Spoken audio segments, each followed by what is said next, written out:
This is my fine natural hair on day 2 of a wash and go. No Denman brush, no rake and shake. Today I'm showing you exactly how I set it. And if you caught a previous video, this is the technique behind those results. It's linked in the description box below. Many of you commented that you wanted a tutorial, so let's get into it. I'm not using a Denman brush or the previous rake and shake method. Instead, I'm using a technique which I'll get into shortly that provides me with the most definition. I'll show you how I use the same technique on the different curl patterns across my head. And you'll see the finished results wet, dry on day 1, and more volume as the days go on. Starting on freshly washed, detangled hair that's pretty wet, my hair is divided into 6 sections to make it easier to work through and make sure I apply the products evenly. I'm keeping the product combination simple. I'm using Rev Air's Moisture Rich Leave-In Conditioner, which is sadly being discontinued. Then I'm layering Camille Rose Naturals Curl Maker over it to define and set my curls. This combination gives me more moisture and definition without making my hair feel weighed down. The technique I'm using is finger curling sections of hair that naturally break into curl units. I'm going to demonstrate it on one section in the front, one section in the crown, and part of my nape section. The curls are different in each one, and I want you to see how the same technique works across my entire head. For ease of reference, the front of my hair is similar to what the curl typing system would call 3C. My crown is closer to 4A and my nape is closer to 3B. I'm only mentioning those curl types to make it easier to describe what you're seeing. Curl typing is not the foundation of how I care for my hair, and it is completely normal to have different curl patterns on your head.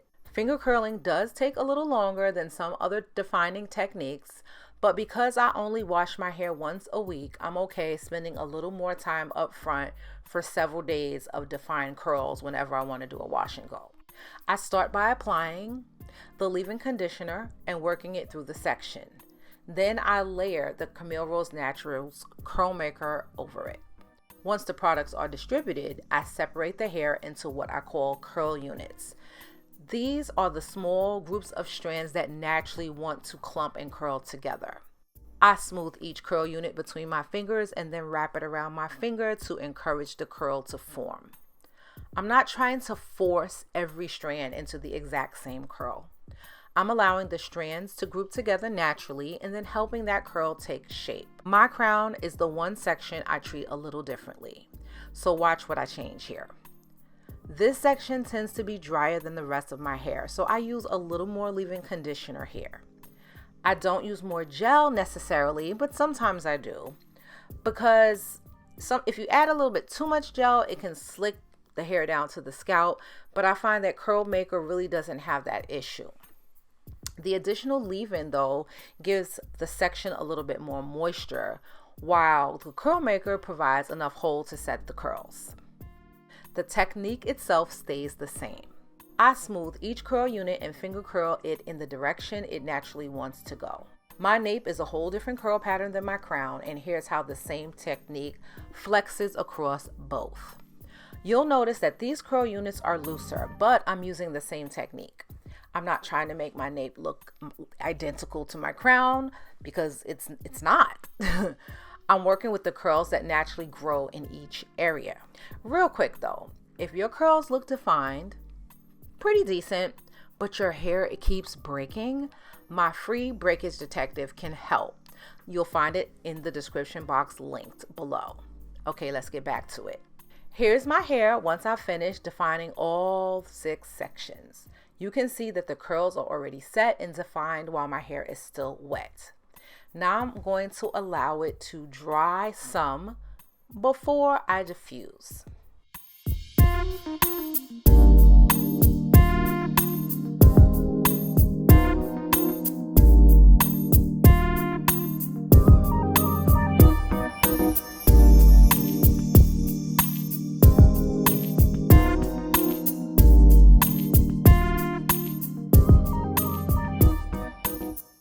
Now here's day one, and this is the part I never judge too early. I have plenty of definition, but I don't have as much volume yet. As the days go by, my hair will naturally expand and become fuller while still maintaining the definition I created on wash day. That's why I don't judge the final look of my wash and go on day one. You can already see that my hair has started to expand and I have more volume, but the curls are still defined. For the most part, in the front, I lost a little bit of definition because of how I slept.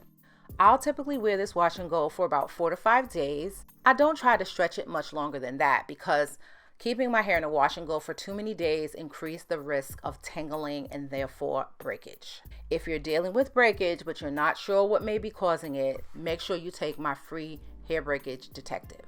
It will help you identify some of the habits or issues that may be contributing to your breakage and give you practical next steps based on your answers. I'll leave it linked down in the description box below. Thanks for watching, and I'll see you in the next video.